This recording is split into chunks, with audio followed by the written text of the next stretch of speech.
I'll secretly change clothes in between and see who will notice. You're muting, Rosa. You're not coming off camera. Oh yeah, that was the thing, right?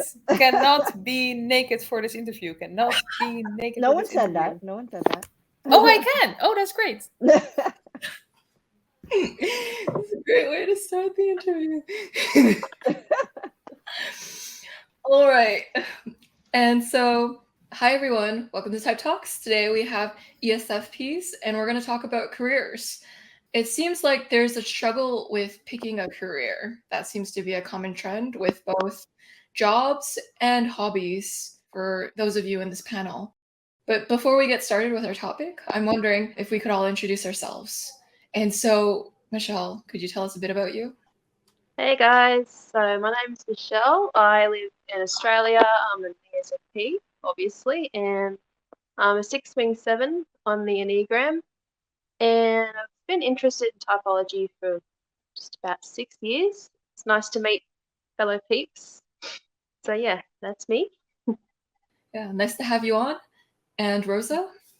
Yeah, hi. My name is Rosa. I'm Dutch. I'm in the Netherlands. ESFP. I've been into typology, I think, for about 5-6 years. Also, thought I was an INFP for the longest time, but this really fits a whole lot better. And yeah, I'm looking forward to sharing some common, like maybe struggle solutions. We'll see how it goes. Excellent. And Kiki? Hi, I'm Kiki. I live in New York City. Obviously, I'm also an ESFP. I've been in and out of the typology journey for many years, and I've been many different types until finally getting profiled and learning that I'm an ESFP. So it's really been eye-opening, and I think it really fits also. Most people from this panel are from Personality Hacker. And so, yeah. INFP is a surprisingly common mistype for ESFPs. On 16 personalities, so many ESFPs get INFP. It's ridiculous. And ENFP. The most common test results for ESFPs are ENFP and INFP on 16 personalities. Yeah, I'll say that like I was struggling between both of those things, and like literally the only type I did not consider was anything that had an S in it. So, but none of them quite fit. And then when somebody explained to me really what an SFP is like, I was like, oh, okay, that makes a lot of sense now. But I think there's a lot of misconception about what SFPs are like, and so that's why it was so difficult to find for a while. Yeah, there's a lot of stigma against sensor types in the community, which I think is unwarranted, which is why I love to do these panels, because it gives people the chance to speak on behalf of their type so that people get a more accurate representation, instead of just like ESFPs are adrenaline junkies or thrill seekers, which has truth to it, but it's one part of a very extremely multifaceted type. And so, yeah. Well, thanks for doing this, Joyce. Thanks for being on. And Kevin? Yeah, hey everyone. My name is Kevin. I'm from Toronto, Canada. First time on the panel, so a little bit nervous, but I'm sure I'll be fine. Yeah, just like Kiki said and some of the others, I originally typed as multiple intuitive types. I started out as an INFJ, just like everyone else does. And then slowly went to kind of ENFP. A couple other people typed me as that. I was pretty convinced. I feel like SI inferior and NI inferior can actually feel kind of similar in terms of how they manifest. But I eventually got typed as an ESFP. Also part of the personality hacker community. Just did profiler training. Got into this stuff during the pandemic. Have pretty much seen it all in terms of what I've digested at this point. Also do some typology content on my YouTube channel, Sensitive Acceptance. But yeah, happy to be here and contribute. Yeah, and we have a lot of personality hacker peeps on today. Most people are former INFJs, that is true. And so, yeah, a lot of EP types, so ENTP, ESFP, ENFP, ESTP, they all share commonalities. And so they both have very strong extroverted perceiving, so NE or SE, which makes them variety seekers that like to leave things open-ended and sometimes have trouble choosing just one thing right off the bat, like being forced right away to do that. So that's the commonality that they have. And their last function shares a lot in common too. And so these types can get confused for each other very often. And so, hi, my name is Joyce. I'm a certified MBTI master practitioner, and I facilitate the theory in organizations. I also offer typing services, and I coach people. And so, all right, ESFPs, I would love to hear your career journey, and you can start wherever you feel is best. I've probably been working longer than any of you, so, and I've had like, quite a varied career. I'll say that I've always been searching for like that thing that I'd be really passionate about, because I love to work and I want to be passionate about my work. But I've always envied those people who grew up knowing what they wanted to do. And so like I've just kind of like fell into everything that I've done. So I was a math major. I became, I was like not really excited or passionate about it, but it was just a practical thing to do, I thought. So from there, I became an actuary. That was fun for about 2 years, and then it wasn't anymore, but I stayed in my career for about 7 years. And then like I moved into a big multinational company where I did HR, and that was interesting again for about 2 years. And then, after a while, I got bored with that. Also, I always knew, but it would like, I was still always searching for like that thing, like when am I going to find that thing that I'm passionate about? And everything was always like, this is good for now. This is good for now. And until I find the next thing, like, I'm just going to stay here. So I also did that for about 7 years.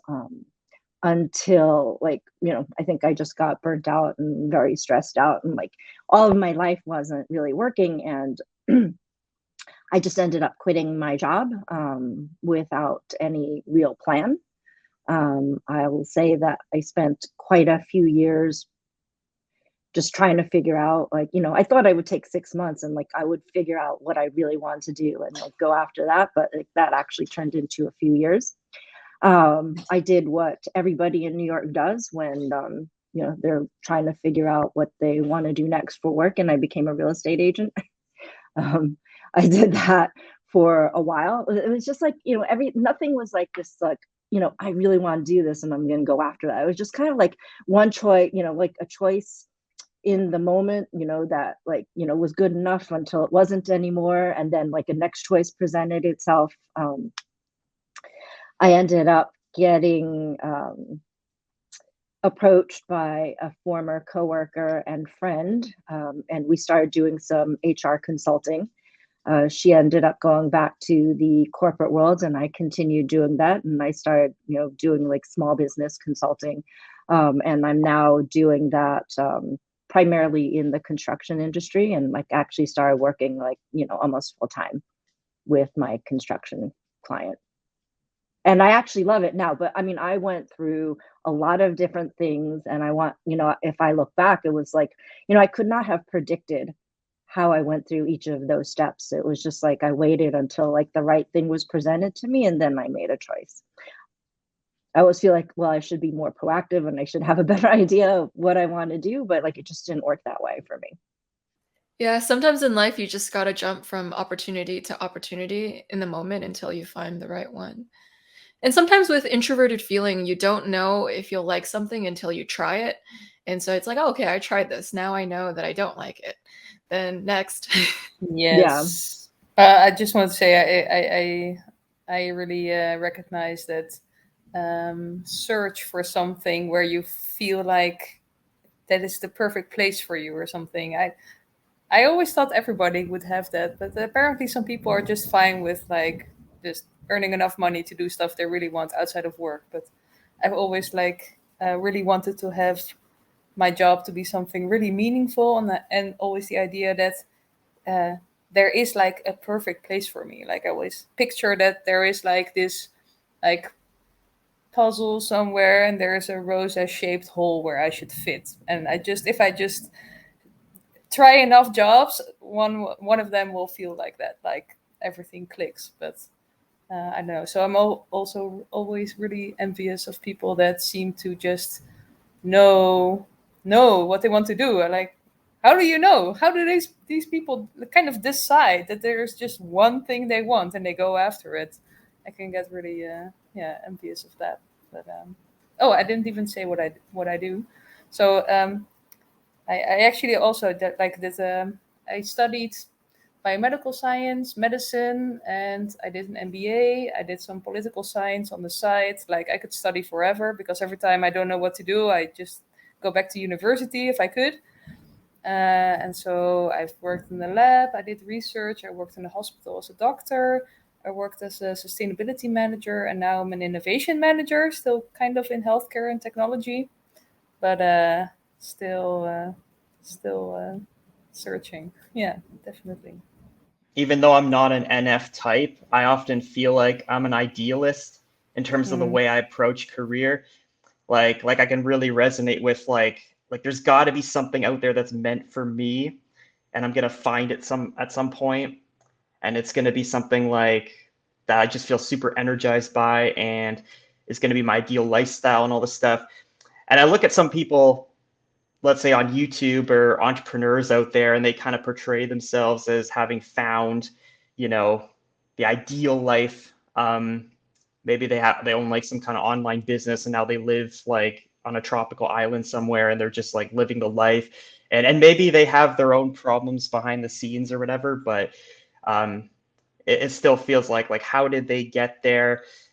Everything seems so hard to actually I know the formula to get there, but it doesn't feel right inside to embark on that same journey. So it's almost like everything I try to, I have to feel like it gives me energy, it feels right, it's moving me in the right direction I want to go, and I'm not just doing it because I want to grind or hustle. Good point, Kevin. With introverted feeling, you can have a very idealistic side to you because FI likes to romanticize things. It's like a rose-colored glass. It has the most ideal outcome in mind. It's like what feels right. I can just find a job that resonates with me. And so it can look like NF-isms, but it's really just high FI, just really wants to find something that aligns with their heart, their soul. And what I feel that the tricky part is I've whenever I had people around me that seemed to have like this passion, and I would get really inspired, and then I would try to do what they did, and it took me a while to figure out that I wasn't envious of the thing they did, but the feeling they had doing it. So they were passionate about what they did, and so that has no sense. Like, oh, I will become a doctor because all those doctors are so passionate. That's not exactly like my thing. I thought, oh, I just want to find a thing that makes me as passionate as these people I'm talking to. I felt like this in college. Like the closer I got to graduation, like I could see everyone around me just making these plans. I'm going to go to uni, and I'm going to do like a 5-year course, and then I'm going to get this job, and then they've got their whole life planned out. And I'm over here freaking out because I've got no idea what I want to do, and I still don't. Like I feel like I've made a career out of not having a career. But yeah, like I don't know. I'm just sort of just going where the wind blows me and just sort of enjoying the journey. It's okay. What do you do, Michelle? Well, I work in a hospital at the moment. I work in food service, and I graduated uni 2 years ago, and I majored in English. So I've gone from doing like 4 years studying, and now I'm working in a hospital. It's got nothing to do with what I studied, basically. So I feel like I could study forever as well. Like I just like learning new stuff. There doesn't have to be anything like applicable to, like a career or anything like that. I just enjoy it. I can just quickly give my background because I was the only one who didn't. But I also, like Kiki, kind of came from a world of math in some ways, because I did an engineering degree. And that's the thing, like growing up, like getting good grades, doing the whole school thing, figuring out how to, succeed in school, not an issue. Like really, putting in the hard work and grinding through and doing that is not hard, but I wasn't interested in what I was studying really. But I went ahead, I got the degree at age 18. I had no idea what I wanted to do really. So my parents naturally advised me to go into engineering. I got the degree, and then I remember I did an internship where I kind of worked for the government. It was like a desk job as a business analyst. I remember being like super bored and just like reading a bunch of articles all day and watching YouTube all day or whatever. But it was a government job, so who cares, right? Uh, and then when I graduated or whatever, there was a period where I was like, okay, I'm just gonna do like start a YouTube channel and do the whole online business thing and like use affiliate marketing and all that and do what all those people out there are doing to build kind of more, I guess, freedom-based businesses or whatever. But I found myself kind of stumbling. Like I started like a travel channel, but I was just like filming videos in my room or whatever. And I wasn't really happy doing that. It was kind of like I wasn't really moving around while I was doing it. I was just kind of there talking about my experiences traveling. And I felt kind of stuck. Like it was maybe a year since I graduated. I wasn't really doing anything. And then I eventually decided, okay, well, I guess I gotta get some kind of job. So I ended up going into IT consulting. That was also just really mundane and boring for me. Like it was kind of based in like doing SAP, which is kind of like an interface for like manufacturing and supply chain and all that. So I did that for maybe like 6 months, and then I decided I wanted to try digital marketing, like paid media specifically. There's like an online course out there I took. I did it in like 3 months and pivoted, and then I was able to get an entry-level job. But like the reason I chose to do that is actually because it's a very remote friendly career. So it's interesting. Like I didn't choose to do it because of the thing itself. I chose to do it because of the lifestyle it could afford me. So because my dream was to become like some kind of digital nomad type of person and live like a location independent life. So I got into that, and I'm still 2 years later, I'm still doing that.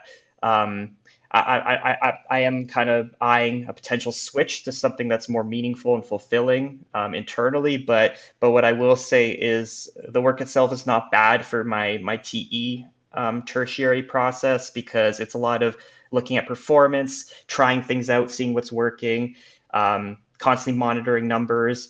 But there's something fulfilling about being able to make a change yourself, go check and see what the change resulted in performance wise. Like that kind of gives me my TE child like a bit of a fix.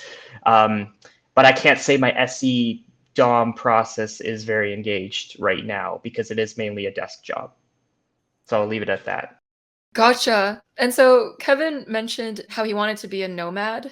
And I find that the EP types are most likely to say that they want to be a nomad. Just there's a lot of freedom in that. And so their fixation is on, wow, how can I live this really freeing lifestyle? What are some themes and trends you all see in ESFPs and their careers? How are ESFPs like at work, and how do they approach work differently than other types? I could only speak for myself. I don't know that I have a big enough sample of like other ESFPs and how they work.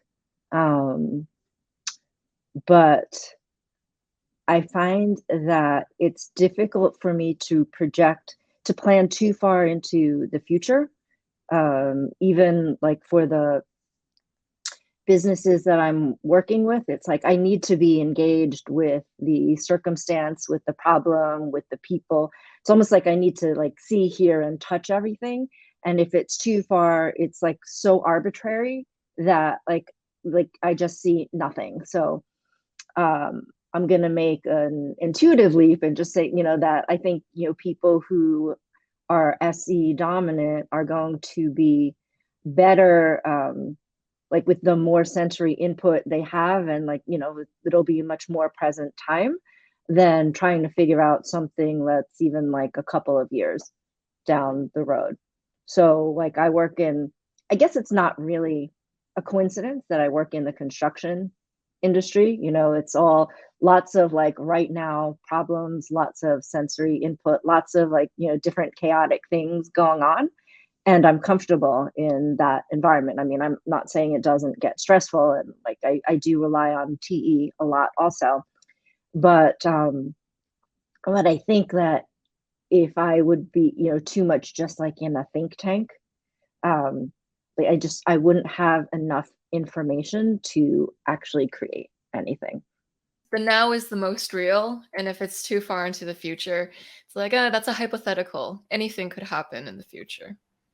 Yeah, and the more interaction I get, I think it's also like all of a sudden my brain just starts working, right? And it might not be, I might talk to somebody and they might give me the same information that I had anyway, you know, like maybe in visual format, but maybe if I see the person, I'm interacting with them, I hear them, I think it turns on something different in my brain, so that like I get more ideas, more ability to problem solve.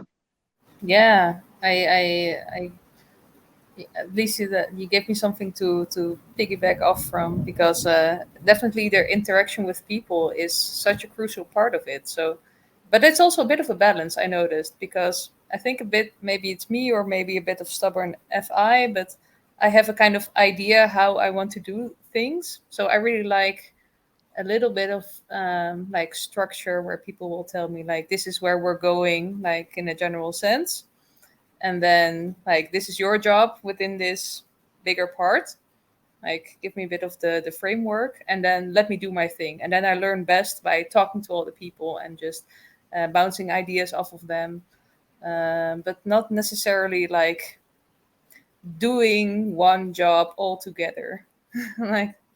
like working on the same projects all together. Like I want to talk to all different people. Like that will like kind of give me the best idea of the problem and who is involved and what's needed, and then I will work out a solution and implement that.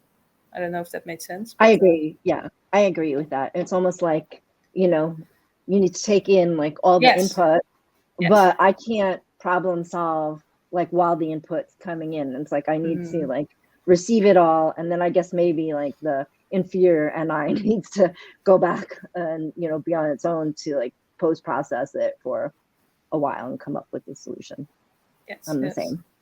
I actually, when I switched jobs about a half year ago, and I told my boss, okay, so if you want to like make best use of me, don't tell me to like read everything that's on the computer. Just schedule meetings. Like I want to meet all the people involved. I'll just do my thing, and that will be the way I will get, you know, a handle on what is needed the fastest. As an ESFP, being able to interact with people or like interact with the situation or interact with what's in front of you is easier than just sitting down and absorbing just two-dimensional information. Like it's nice to get involved. It's engaging. Yeah, I'd say it's imperative for me. I mean, I can try to just like read it on paper, but like, you know, I could do that for hours, and then maybe a 5-minute conversation would just clear everything up, and I'd be like, okay, I get it now. I think my job's a little similar to Kiki's. It's a very fast-paced job. Every shift's only 4 hours, but there's so much that you've got to get done in those 4 hours, and there's so much input, and things change so quickly in a hospital, so you've got to be able to make split-second decisions, but I love it. Yeah, so that emphasizes the component of extroverted sensing that is very good with crisis situations or acting on their feet or being very quick to react to emergency situations or like stuff that's happening in the moment, basically, and having a good adaptability and improvising skills with that. So very cool, Michelle. I do want to Come say back. that it doesn't like I don't know who said it. I was always, I think Kevin. I was always good at studying. Like it's not a problem to Mm. learn stuff like at school or something, but so that was, I think, hard in going through the type journey and reading about kind of the stereotype ESFPs. Mm. You're like, I'm you're always saying like I'm too smart to be like this type, but so I just want to stress like there can be people that are really actually good at school Yeah, I think and that's a studying and common taking in information. misconception Yeah. Yeah. that ESFPs are not good at school or they struggle in school, because I also did not have struggles in school. I think if I really like the subject, I've got no problem studying it, but I have to want to do it myself. Mm. Otherwise, it feels like I'm dragging my feet. Yeah, so it depends on if you're motivated to do it. Yeah. So if your heart's in it, then you can do really well. If your heart's not in it, then probably it's harder. It's hard for introverted feeling to do what it doesn't feel like doing. So Mm. it's like that's not within my value set. It's really hard for me to force myself to do something that's not in line with who I am or what I believe matters. About the school thing, yeah, there is a misconception around there. I think the thing is people look at trends and then they generalize the whole.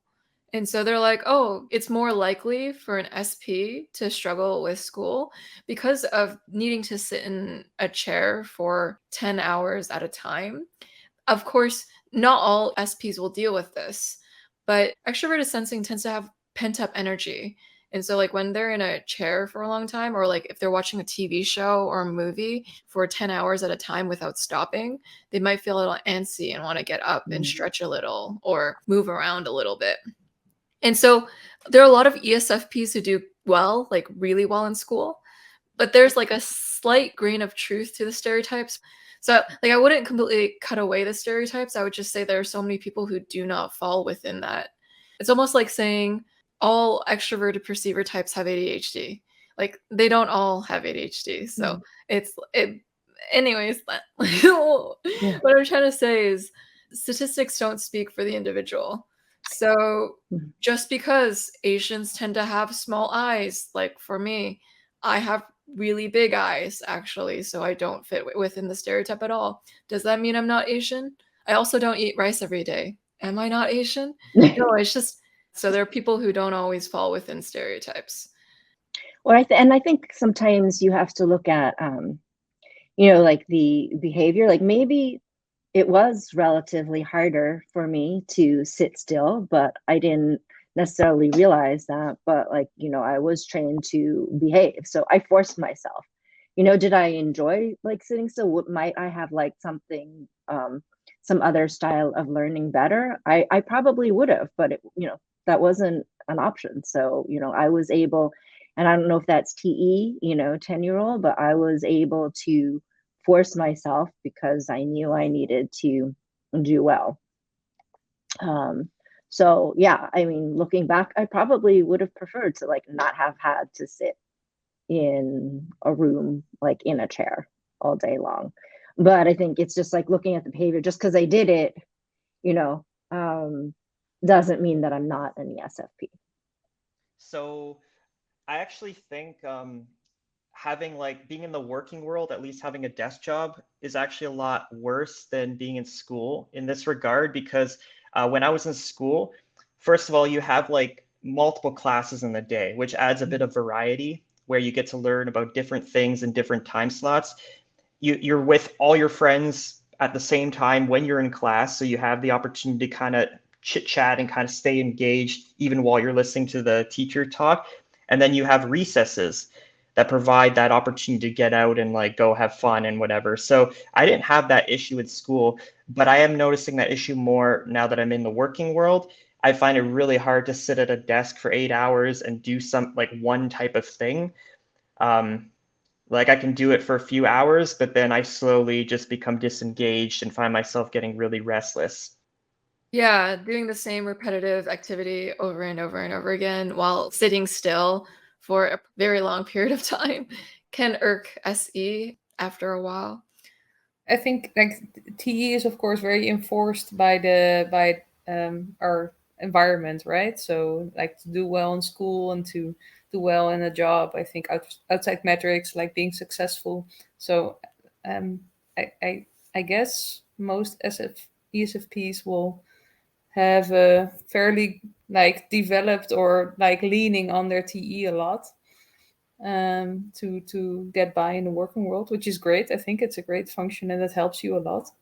But I think the danger is that you bypass your FI, in which you are actually happier. And I think what happens in like the struggle to find a job is that you will kind of solve it by just doing something that will make you enough money. So uh, I think yes, I also like considered how can I be like have variety or travel like built into my career. Maybe I should be a digital nomad, do some remote like medical writing job or something that will be so easy, but that would be so far from something I'm passionate about that I think that would be like bypassing I think my FI to just satisfy that extroverted loop.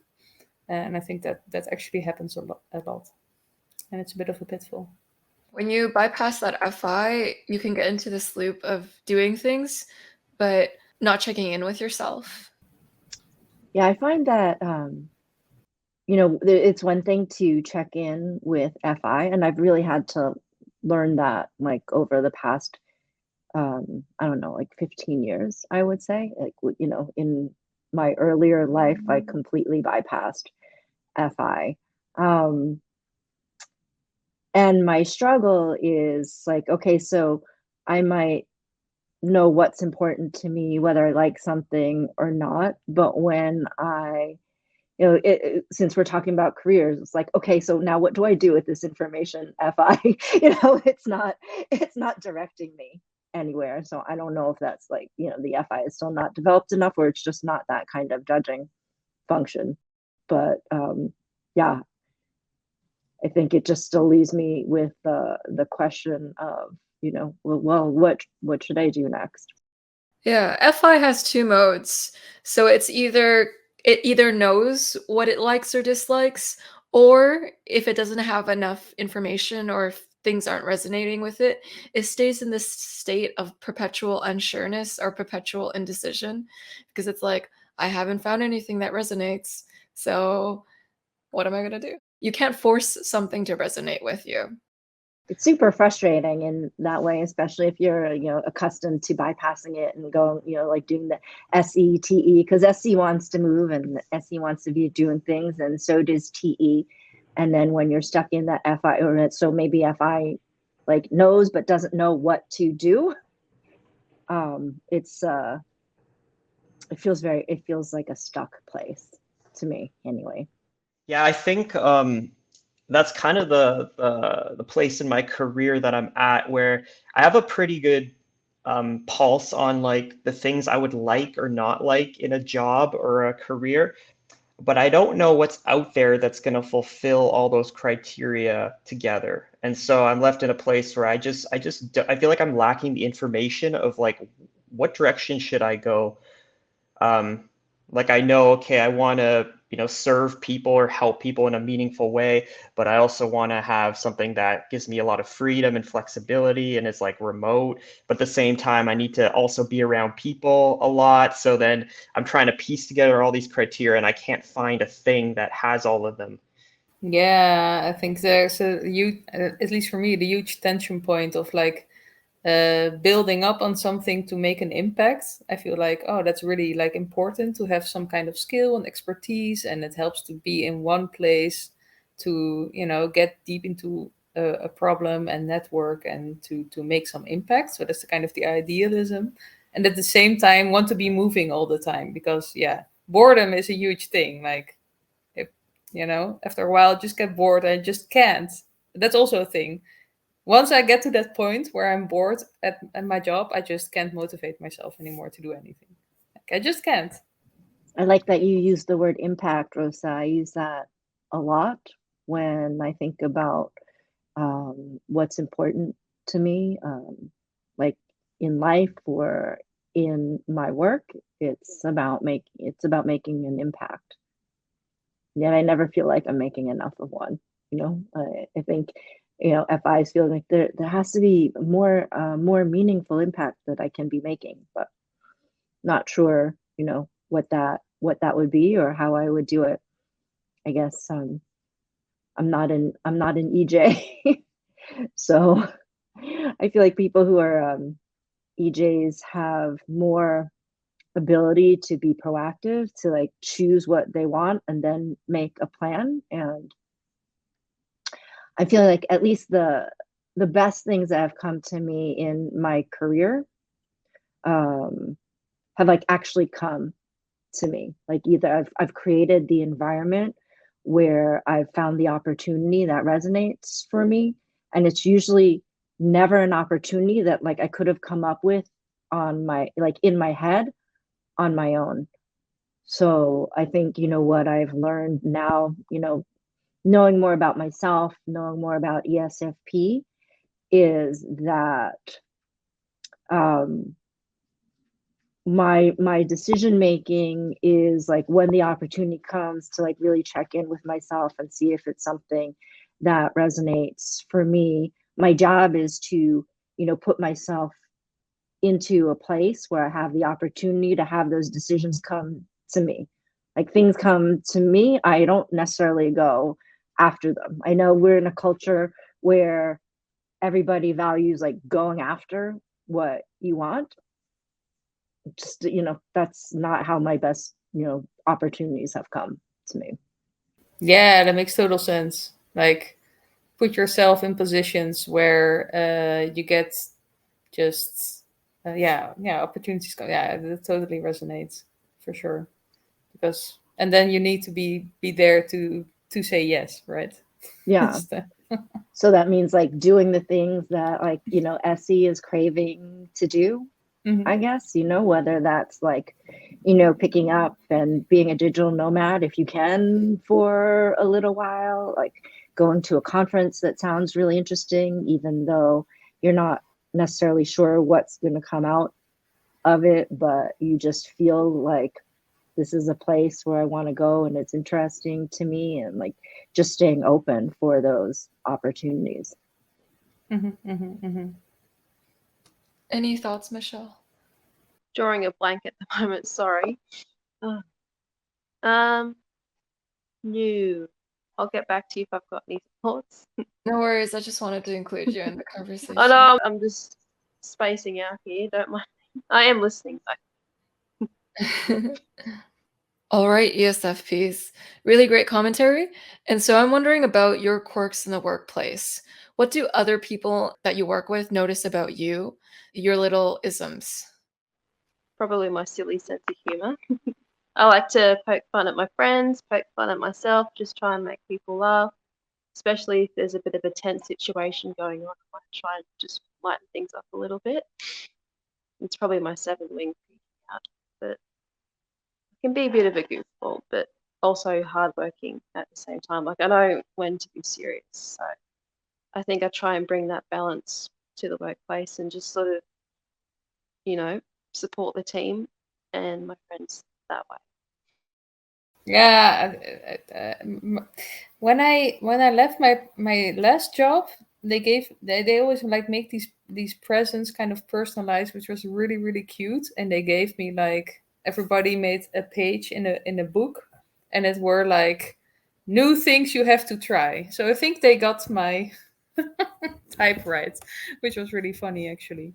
So I guess I kind of got the name for always trying to get people to try something, to get them together, to I don't know, do something together. So I would kind of suggest like just to go out, or it was also COVID, of course. So I was like, oh, let's do a digital coffee session. Let's go for walks. Let's go for So I think that positive energy was. I don't know if it's that there was a quirk, but at least it's something people noticed apparently. Yeah, I don't know if I have quirks necessarily, or if I do, nobody's told me. I'm conveniently forgetting them.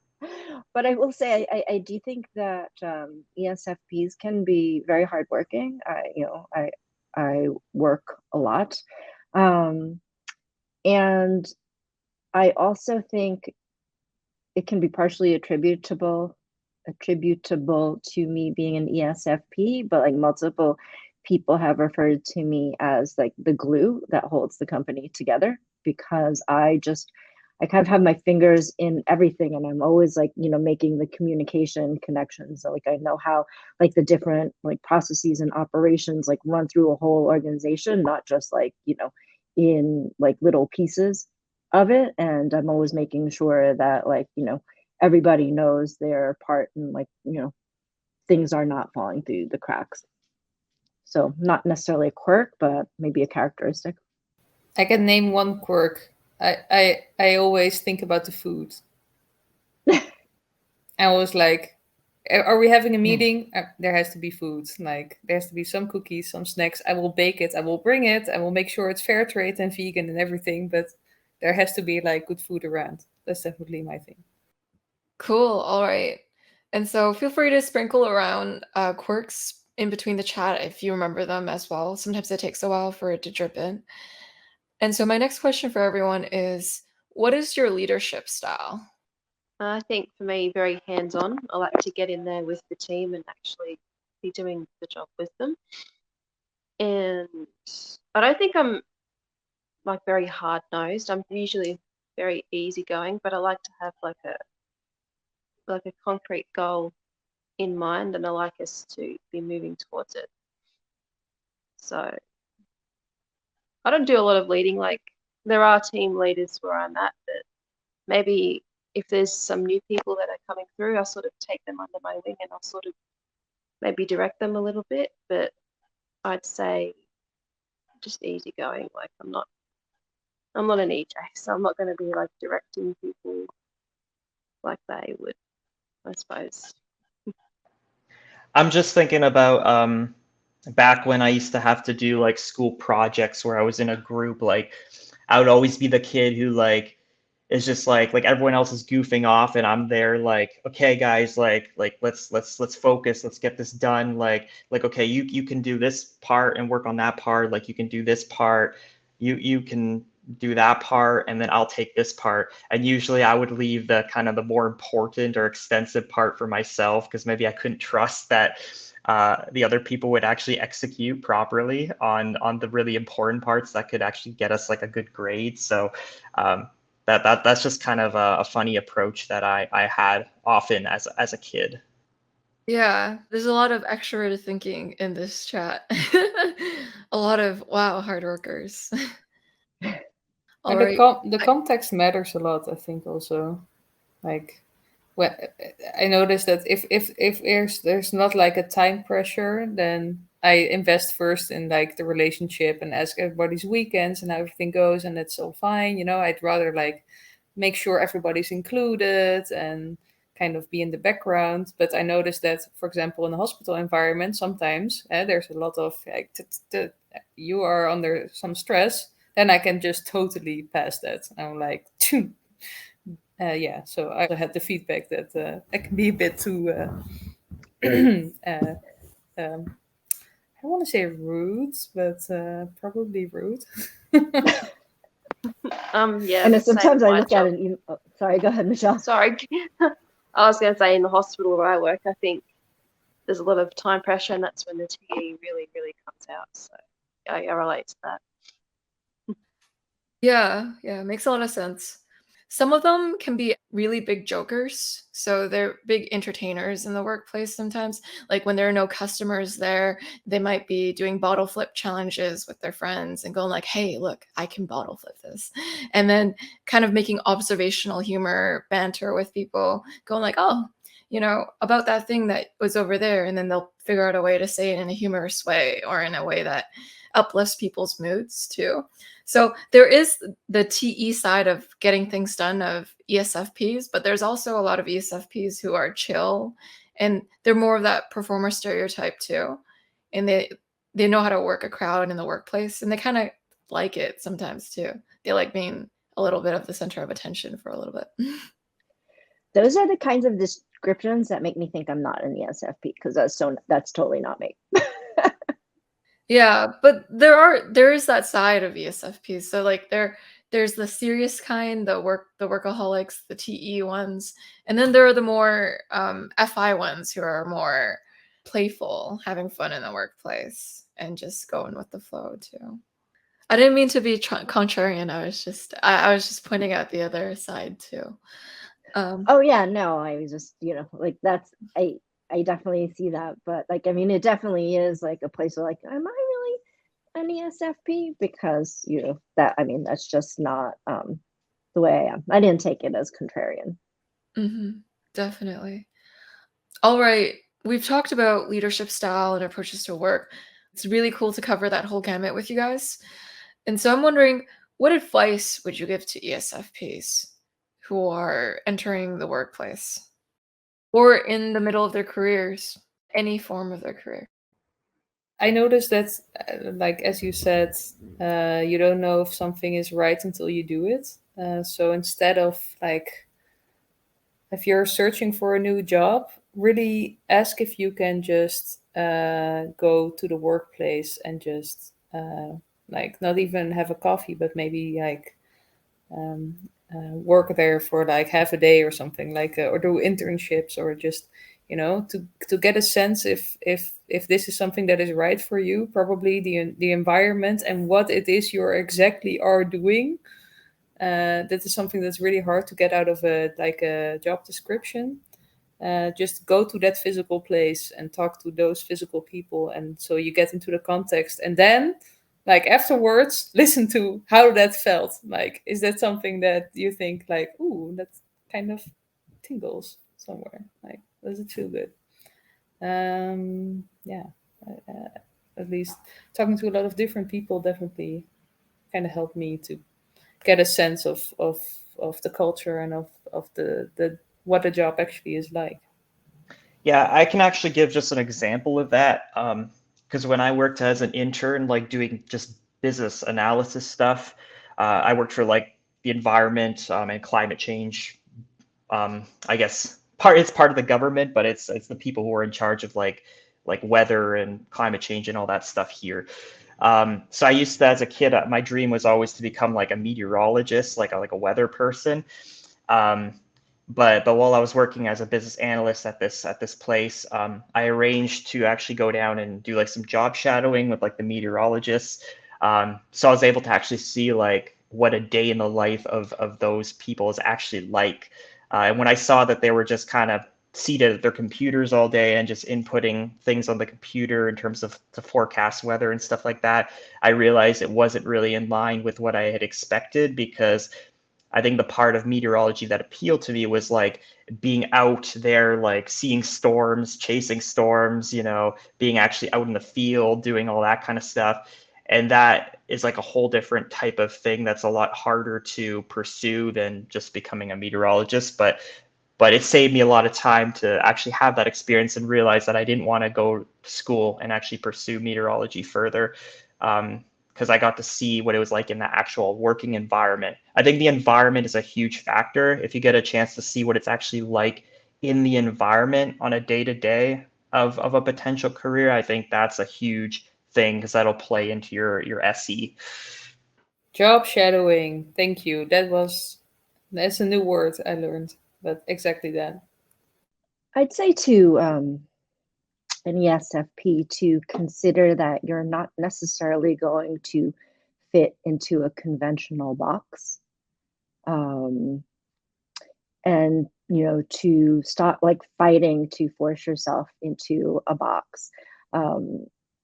There's a lot of, especially like, if you're trying to do your own thing, there are a lot of programs out there that says like, just like, 5 steps to, creating a 6-figure income or something like that, and, they might work for people, but I'm finding like as an ESFP, especially with like SE and FI, it's like, you can't just necessarily give me a formula, like, and then I'll do it, because it might not resonate for me.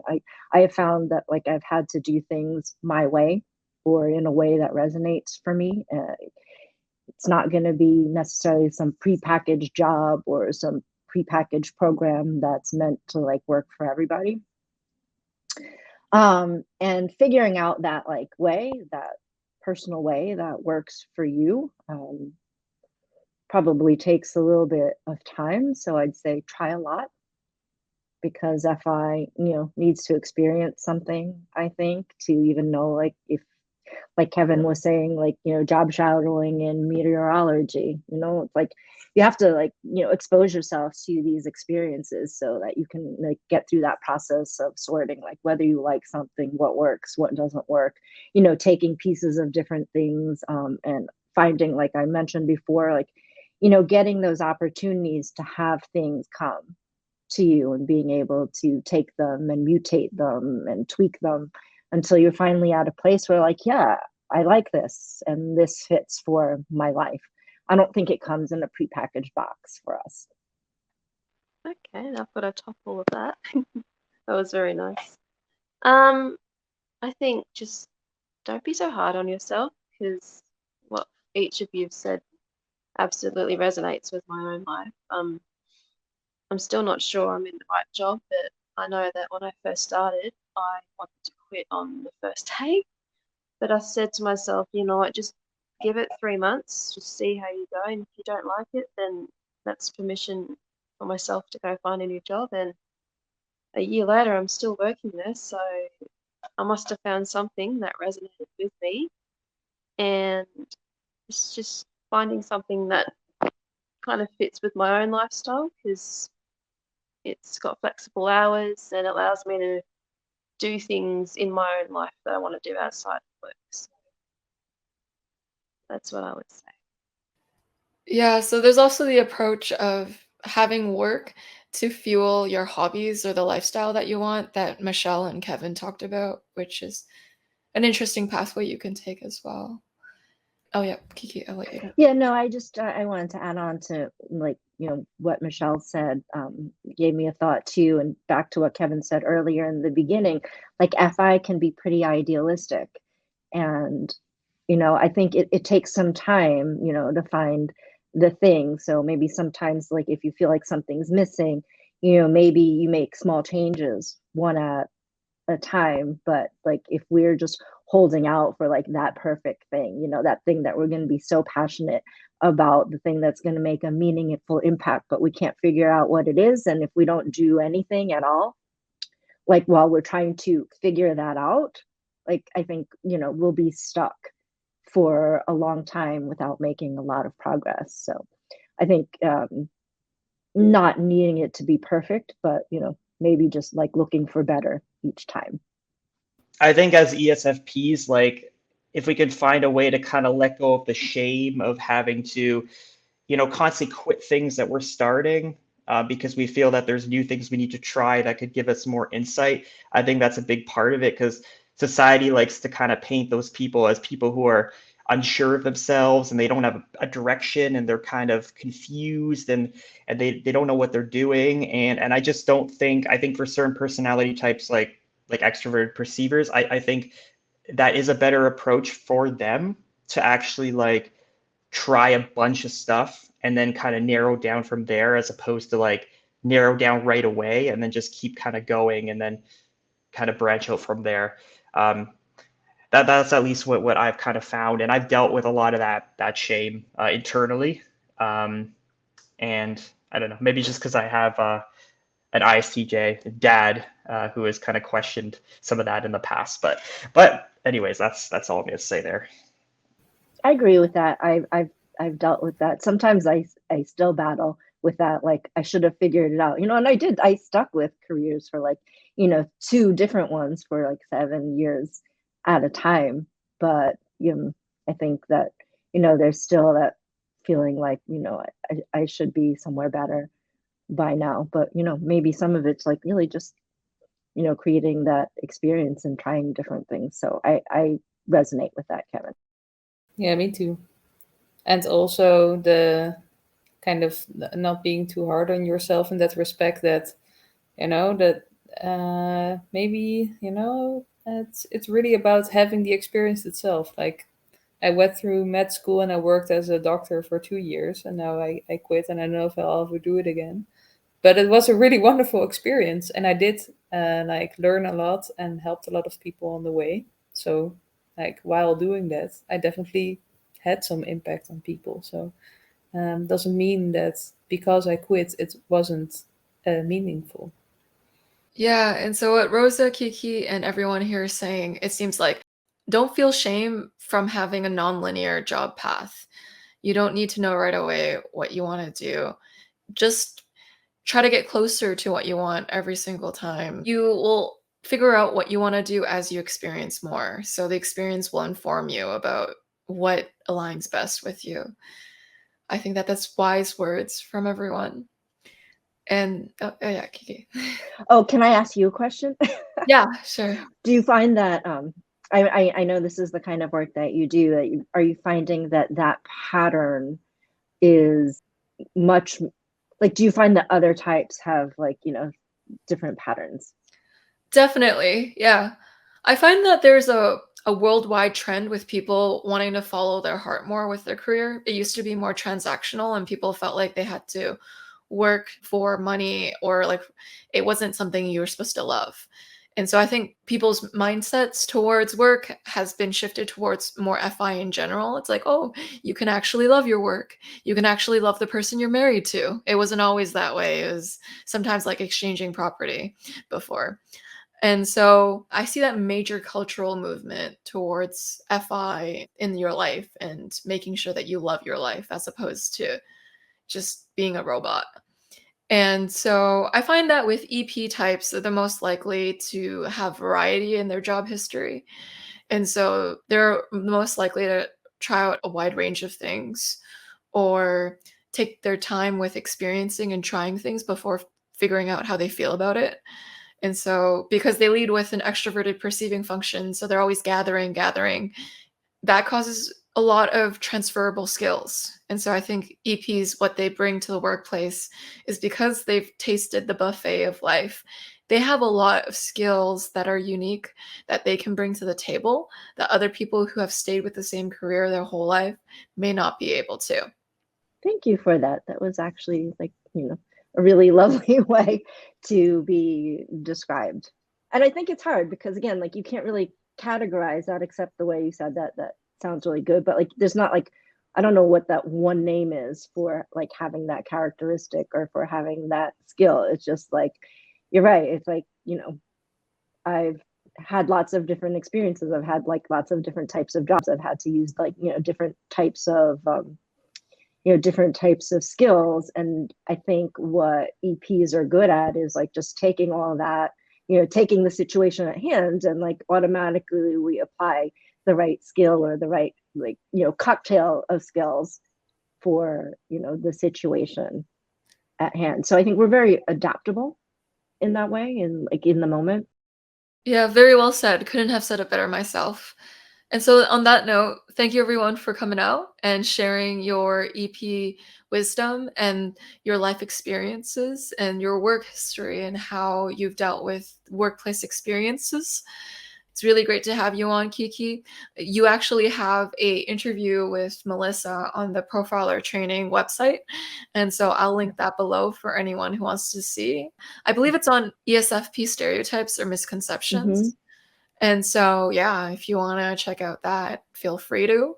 It's nice to hear the less stereotypical versions of ESFPs too. So it shows people there's a spectrum. I really appreciate that.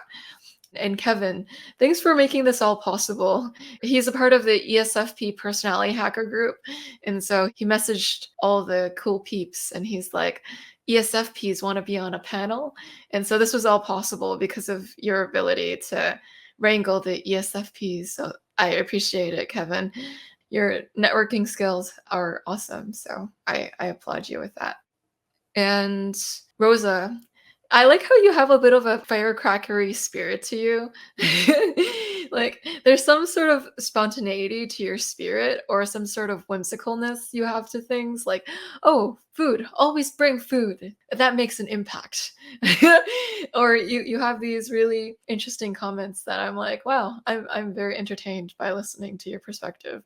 So I think you freshen up workplaces. Almost like when people put a mint freshener in their car or something, you just kind of spice it up. You make it more interesting. Oh, that's gonna go on my CV. That was beautiful. Thanks. Beautiful. And Michelle, it was cool to have you as a typing session client. You already knew you're an ESFP from entering because like you actually fit the stereotypical ESFP build. You actually fit most of the traits.